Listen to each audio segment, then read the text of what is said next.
Hey, what's up everybody? This is C.L.S. All-in-One. In today's video, I will share with you how I built my RV port. This type of structure is not just limited to RVs.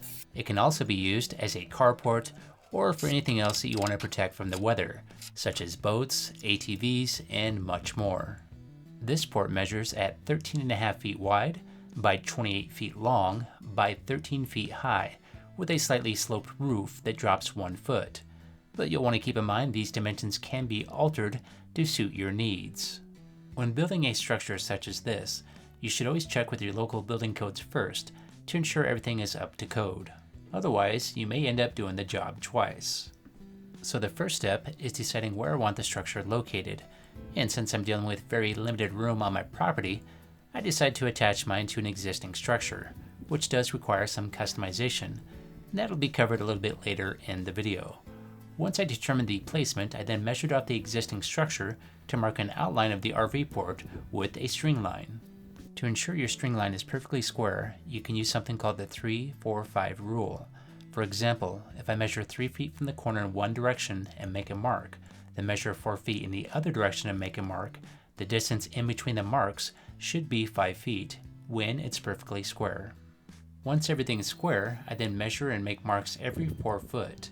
And this indicates where each wall post will be located. Now it's time to start digging, and for this I'm using a post hole digger. And this one is handy because it features some built-in measurements so you can monitor how deep the hole is while you're digging. And before digging, you should always make sure to get some locates to ensure there's nothing underground that may be in the way.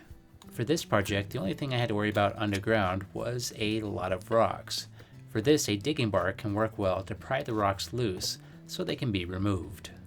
I will be using 4x4 treated lumber for all the posts in the middle, and 4x8 treated lumber for the posts in the corners.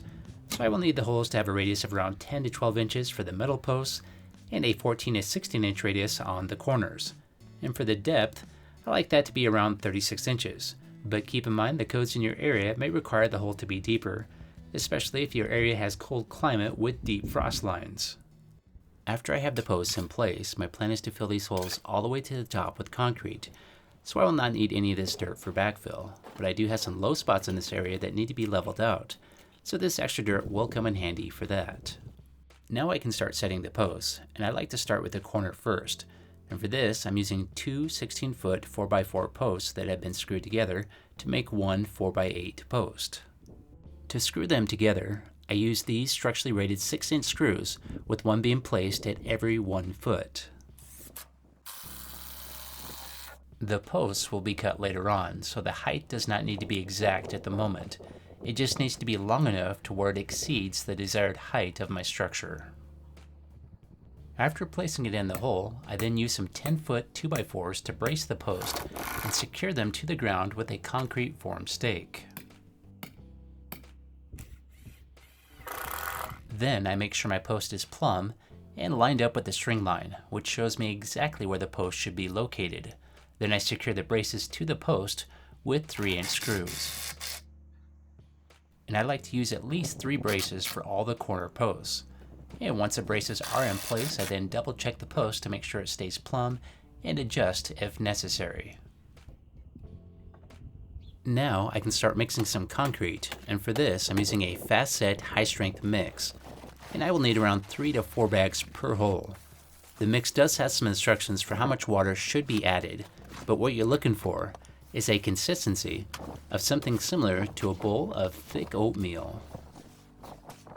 When pouring the concrete into the hole, I like to fill it about 1 foot at a time, then pack it, then repeat until I reach the top. And here's a look at what I've done so far. I have both the corners installed and one post in the middle as well. And now I will let the concrete set up for at least 24 hours before continuing anything else on this side. On the opposite side is where I'll tie into an existing structure that's quite a bit shorter. So this requires some custom work, such as cutting the roof metal to wrap around and extend past these new posts, which will allow drainage from the existing roof to flow past these posts into a gutter that will be installed later. And there will also be some extra flashing and sealant required to make this work as well. After making sure the post is plumb, I then use some L angle Simpson strong ties with 1.5 inch structural screws to secure the post to the existing structure.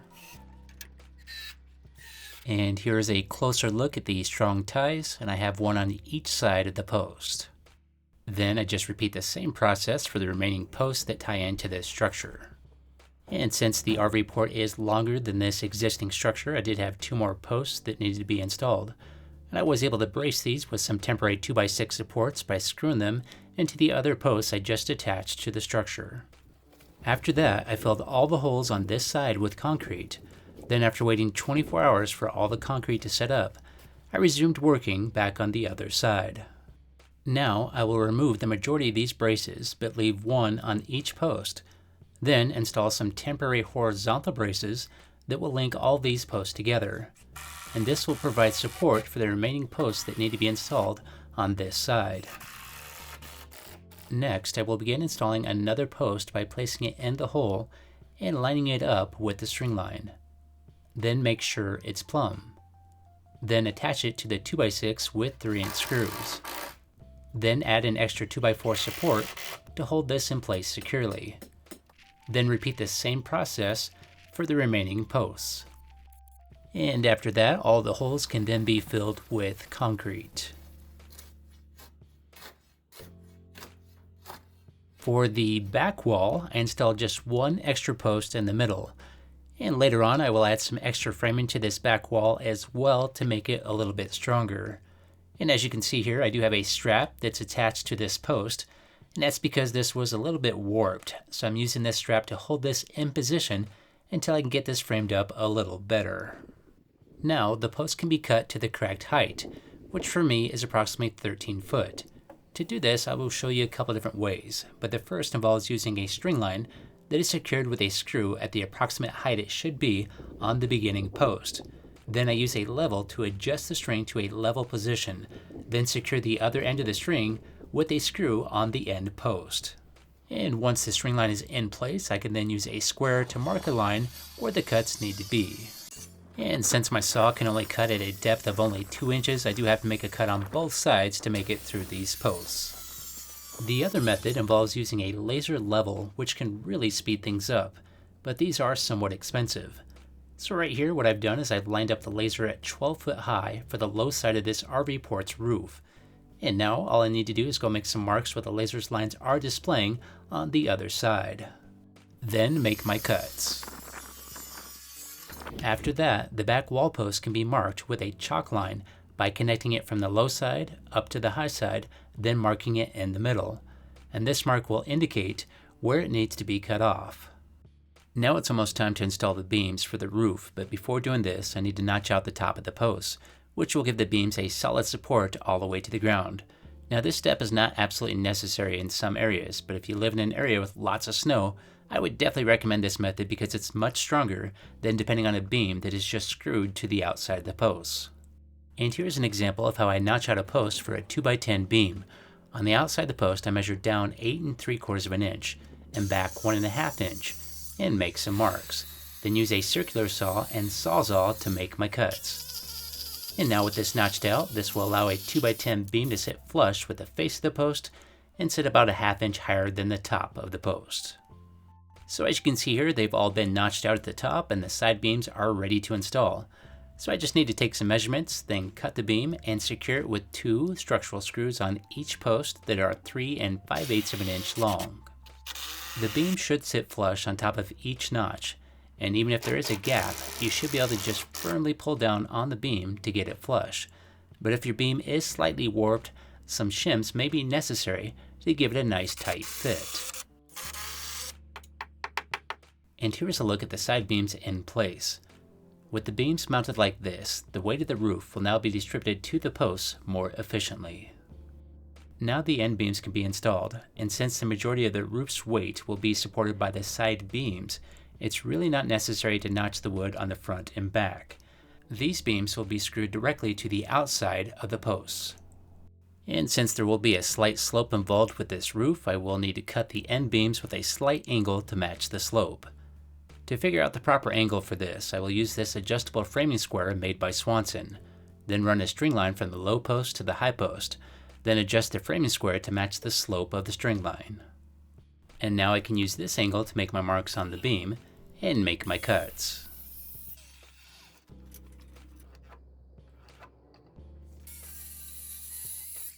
After that, the end beam can be secured up at the top with some 4.5-inch structural screws, using at least 3 on each post. Then on the inside at the top where it meets the post, I will install an L-angle strong tie on both sides using 1.5-inch structural screws. Then repeat the same process for the other end beam. Now the rafters for the roof can be installed with 2 foot on center spacing, and for this I'll be using these 2x10 hangers along with the same 1.5-inch structural screws, and some other screws will be used as well, and I'll show those here in just a few. To mount the hangers, I used a scrap piece of 2x10 to determine where they should be located vertically, then secured them with just 2 screws at the bottom, which keeps them somewhat loose.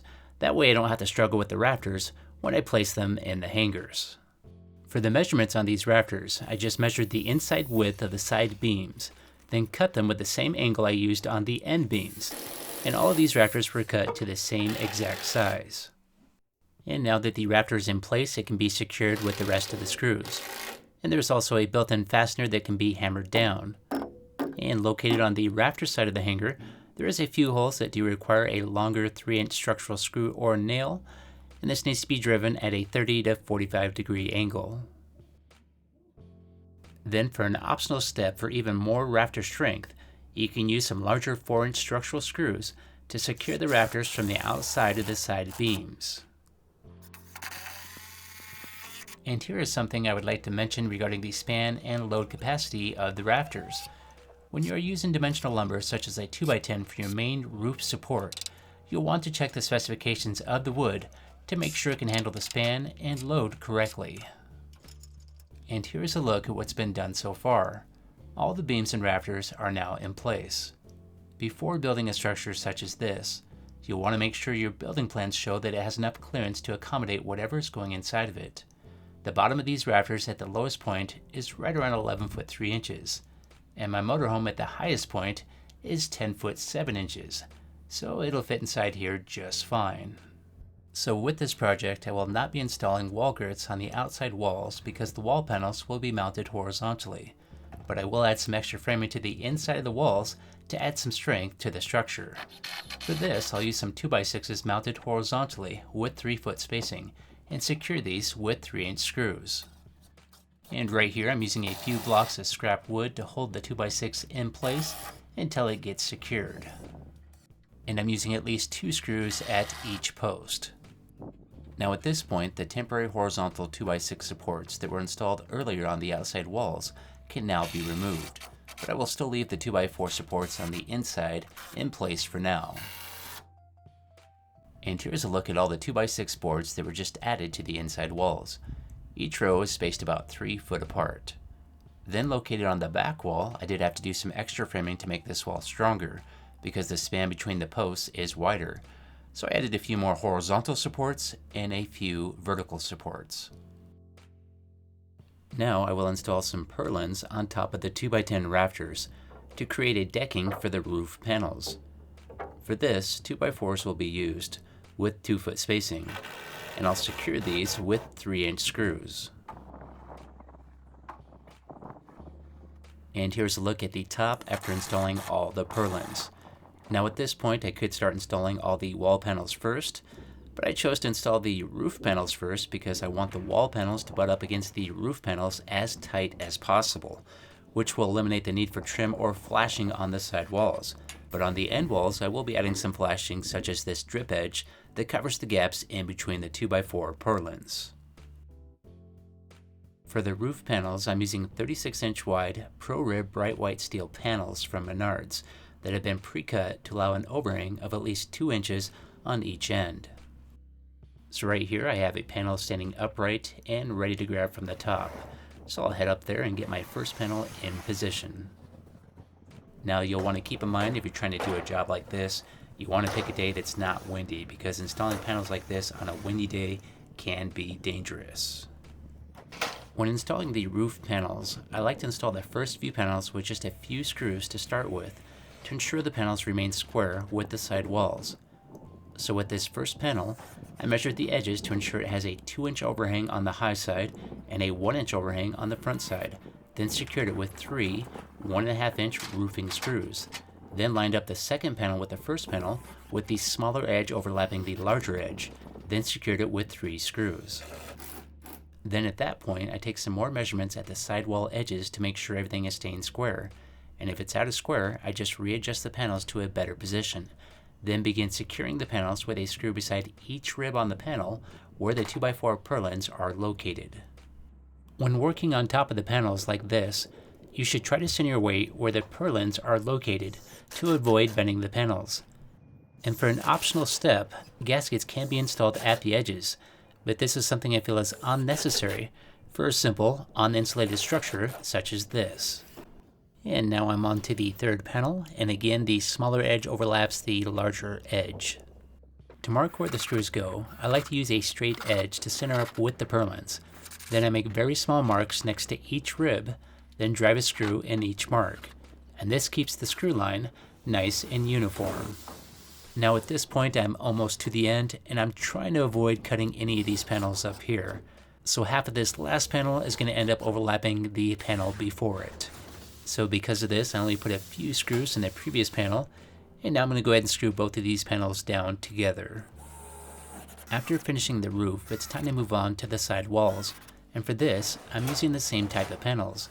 So I will start off the top here by butting the first panel up against the roof panels tightly.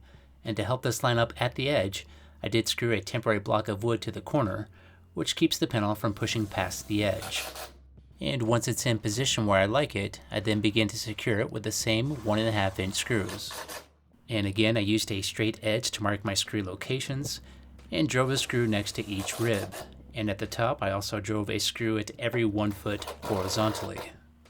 But I did leave the bottom of this panel unsecured so the next panel below it can tuck underneath of it. And again, the smaller edge overlaps the larger edge. And now I will just repeat the same process. Once that panel's in position, I then secure it with screws, but make sure to leave the bottom of the panel unsecured. That way the next panel can tuck up underneath of it. So if you take a look here, you notice I keep hitting the back of my drill. So what I'm doing here is I'm lining these screws up with the marks, then I tap the back of the drill. And what this does is it creates a dimple in the metal, and this helps keep the screw from slipping when I start to drive it. And on this bottom panel, I did want to avoid cutting this, so again I did use a bigger overlap to keep the factory edges. Now since this RV port is 28 feet long, it did require 2 panels across. So these panels will just overlap the panels on the right. And these panels did come pre-cut at a length I specified, which keeps me from making a bunch of cuts and saves a lot of time. Now it's time to move on to the other side. So on this side, I will only be installing 1 panel at the top, in the areas where it extends past the shorter structure, and this will allow drainage on the shorter structure's roof to still function. So right here I'm pressing the panel up tightly against the roof panel, then securing it with screws at every post and every 1 foot across the top. Then I repeated the same process with the next panel going across, with the panels overlapping each other at a post location. And located at the front where the RV port extends past the smaller structure, I installed a few more panels going down that had to be cut to fit inside this area. Then on the back wall I started with the bottom panel because the top will need to be cut to match the angle of the slope. So right here I'm making sure the panel is level. Then I'll begin to secure it with screws at every vertical support location. Then I'll just keep repeating the same process while working my way to the top area, and at this point I'll take some measurements to figure out where the next panel needs to be cut. Then use a chalk line to mark the area, and a circular saw with a metal blade to make the cut. Now this panel is ready to install, so I will place it in position, then secure it with screws at every vertical support and at every 1 foot across the top. And I will also be installing an edge flashing up here at the top, and I'll show that here in just a few. And at this point, all the temporary supports can now be taken down. Now I will begin installing various different flashings and trims to make the edges look nicer. For the front end beam, I used some fascia trim and secured it with 1/2-inch screws. And this worked well to cap the face of this, but I did have to use 2 pieces to cover the 2x10 width. And they do sell a large gable trim that is meant to cover edges such as this, but it's kind of expensive and it's more than I wanted to spend for this project.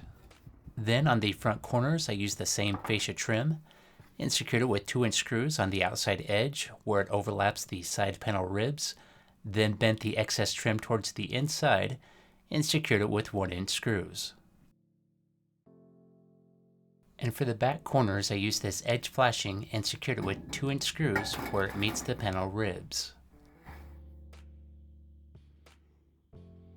Then used the same flashing to cover the top edge where I cut the panel at the back and secured this from the top with 2-inch screws. And this flashing was also used on the top front corners as well. Then on the side wall where it's attached to the other structure, I installed some edge flashing on all the areas where the posts are exposed, and added some sealant where the lower roof comes in contact with each post. Then located on the inside of this wall, I added a gutter to catch any drainage that will come off the lower roof. So here's a look on the inside before installing the gutter, and here is after. And as you can see here, during a big rainstorm, all the water from the roof is going right into the gutter. So I tried to keep the cost of this structure as low as possible, and I think I ended up spending around $5,000, which is not super cheap, but I think the cost is reasonable for a structure of this size, and I now have a safe place to park my motorhome, where it's protected from the rain and snow. Okay, it's now time for me to go. If you liked this video, if you could hit that like button, and please subscribe. And have yourself a great day, and I'll see you next time.